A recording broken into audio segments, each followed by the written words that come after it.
Bienvenido de vuelta a mi canal Juega con Mayra Fernández. Bueno, hoy no sé si se me está viendo bien la cara porque tengo la cámara al revés, porque les quiero mostrar algo. Bueno, yo ayer en realidad hice como una masita que yo les explico cómo es. Es una cucharada de harina, media cucharada de sal, media cucharada de agua y una cucharada de shampoo. De cualquier shampoo, no se van a andar comprando de esos de París, Plus Belle, los más caros. Y bueno, y con eso lo mezclan todo.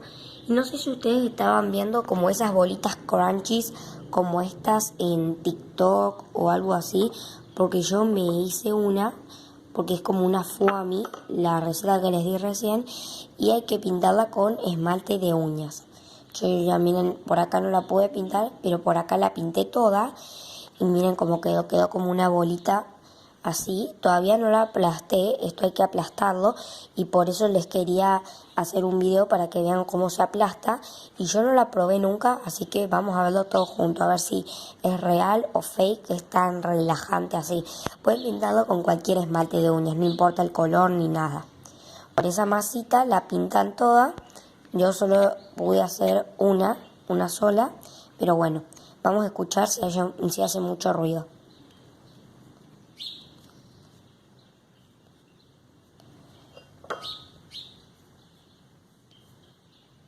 La verdad, amigos, hizo que un poco de ruido, solo que no mucho. Si no le funcionó, pónganle más capas de esmalte, si no le funcionó, porque esto tiene chance todavía.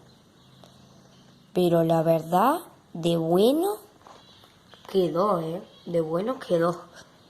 Quedó bastante bueno. Así que si lo quieren hacer, perfecto, háganlo, yo se los recomiendo. Si le ponen muy poquito como le puse yo, capaz que no les funcione, pero pónganle más capas de esmalte y les va a funcionar. Y bueno, chicos, eso ha sido toda la receta de hoy. Espero que les haya encantado. Si fue así, denle like, suscríbanse en el botoncito rojo y activen la campanita de notificaciones. Y bueno, hasta el próximo video. Chao. Denle like si quieren más recetas. Bye.